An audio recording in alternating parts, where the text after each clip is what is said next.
अक्सर आपने देखा होगा, जब किसी व्यक्ति की मृत्यु होती है तो चार लोग उसको कंधा देते हैं और शमशान घाट तक ले जाते हैं। उनके साथ क्या होता है ये किसी को नहीं पता। आज इस रहस्य से पर्दा उठने वाला है।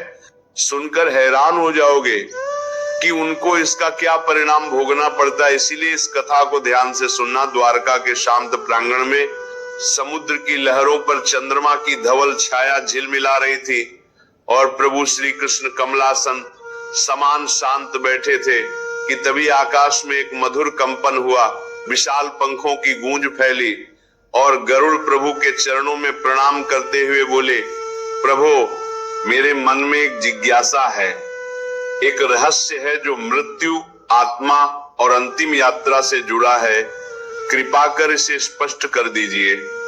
कृष्ण मुस्कुराए, उनकी आंखों में अनंत करुणा चमकी और वे बोले, गरुड़ तुम्हारी हर जिज्ञासा धर्म का द्वार खोलती है, पूछो तुम्हें क्या जानना है। गरुड़ ने विनम्र स्वर में कहा, प्रभु जब मनुष्य देह छोड़ते हैं, जब उनकी अर्थी उठती है, जब लोग कंधा देते हैं, तब मैंने कई बार अनुभव किया है कि आत्मा उन कंधा देने वालों को देखती है, जैसे किसी अदृश्य दृष्टि से उन्हें परखती है। प्रभु ये क्यों होता है? क्या ये केवल परंपरा है या इसके पीछे कोई गहरा दिव्य रहस्य छिपा हुआ है? श्री कृष्ण ने श्वास जैसे ब्रह्मांड को छूती हुई ली और बोले, गरुड़ मृत्यु वह द्वार है जहां से आत्मा संसार से विदा लेकर एक नया मार्ग पकड़ती है, और जब अर्थी उठती है तो केवल एक शरीर नहीं उठता बल्कि एक पूरा जीवन, उसके कर्म, उसकी स्मृतियां, उसके अधूरे भाव, उसके पाप और पुण्य उठते हैं और वही आत्मा कुछ समय तक अपने शरीर के समीप मंडराती है, देखती है कि उसकी अंतिम यात्रा में कौन आया, कौन नहीं आया, कौन श्रद्धा से खड़ा है और कौन केवल दिखावे से। इसलिए आत्मा उन कंधा देने वालों को देखती है, परखती है। गरुड़ ने पूछा, प्रभु क्या अर्थी उठाना केवल रिवाज नहीं है? कृष्ण बोले, नहीं गरुड़, कंधा देना एक ऊर्जा का आदान प्रदान है। यह देह से बढ़कर आत्मा और जीवित मनुष्यों के बीच एक अदृश्य अनुबंध है। जो व्यक्ति पवित्र मन से कंधा देता है वह अपनी ओर से करुणा और सम्मान का प्रकाश आत्मा तक पहुंचाता है और वही प्रकाश आत्मा के लिए मार्ग बन जाता है। यही गरुड़ पुराण कहता है कि जिसने निस्वार्थ भाव से कंधा दिया उसने 100 यज्ञों के समान पुण्य पाया।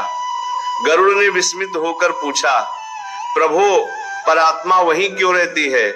कृष्ण ने कहा, क्योंकि आत्मा तुरंत समझ नहीं पाती कि उसने देह त्याग दी है, वो भ्रम में रहती है, उसे दिशा चाहिए और वही दिशा उसे अर्थी देती है।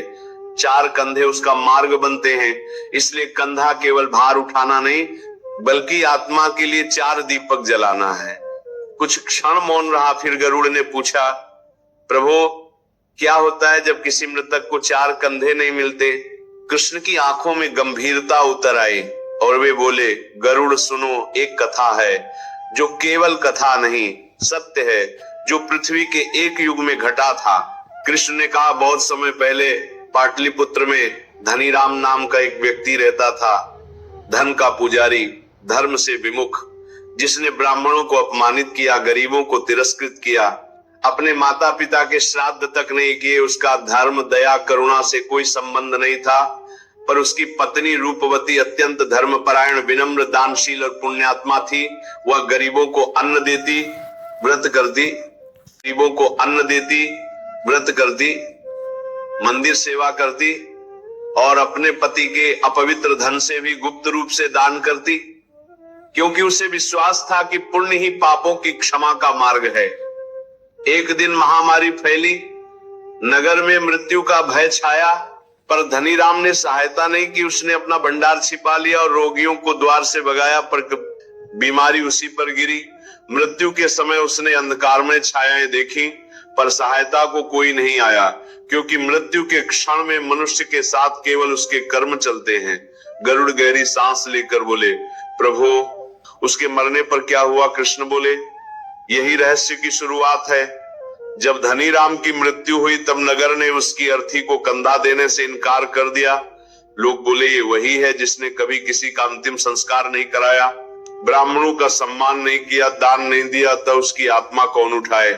रूपवती ने विनती की पर केवल 3 कंधे मिले, चौथा कंधा कोई देने को तैयार नहीं था। तब अर्थी वहीं रुक गई, हवा कांपने लगी और रूपवती ने देखा कि उसके पति की आत्मा अर्थी के पास ही व्याकुलता से भटक रही थी, काले धुएं में घिरी हुई, भय से कंपित।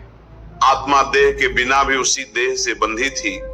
गरुड़ ने पूछा, प्रभु क्या आत्मा देह के पास रहती है?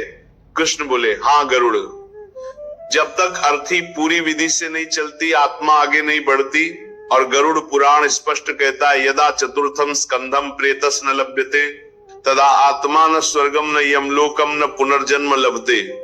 अर्थात बिना चौथे कंधे के आत्मा अधर में लटकती है, न आगे बढ़ पाती है, न लौट पाती है और समय के साथ प्रेत बन जाती है। गरुड़ यह सुनकर गंभीर हुए, प्रभु फिर क्या हुआ? कृष्ण बोले, रूपवती ने नगर के कोने कोने में जाकर प्रार्थना की और अंततः एक अज्ञात युवा साधु आगे आया। उसने कहा, मेरा धर्म दया है, मैं चौथा कंधा दूंगा।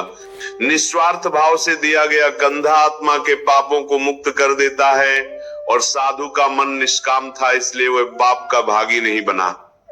जैसे ही चौथा कंधा मिला, हवा शांत हुई, धुआं हट गया और सूर्य की किरणें अर्थी पर पड़ी और रूपवती ने देखा कि धनीराम की आत्मा धीरे धीरे ऊपर उठ रही है, मानो भार उतर रहा।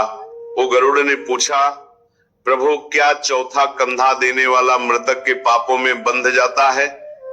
कृष्ण ने कहा, नहीं गरुड़, ये भावना पर निर्भर है। यदि कोई लोभ, भय, स्वार्थ, प्रतिष्ठा या दिखावे से कंधा देता है तो वह मृतक के अधूरे कर्मों से बंध जाता है, पर जो श्रद्धा, दया और करुणा से कंधा देता है वह केवल आत्मा की मुक्ति का साधन बनता है, न पाप लेता है न बंधन।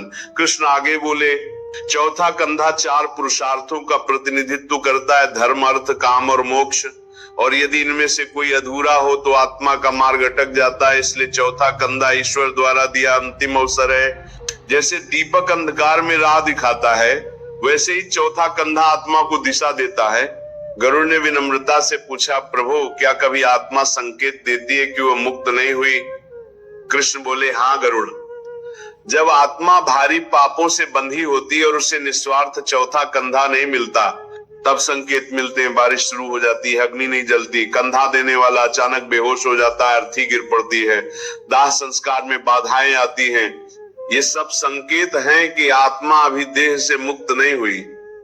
गरुड़ के मन में आदर और विस्मय उमड़ आया। उन्होंने कहा, प्रभु कंधा देना तो वास्तव में महान तपस्या है।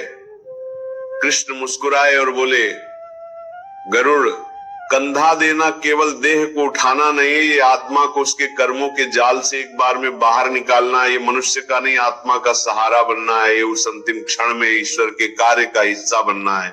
इसलिए कंधा श्रद्धा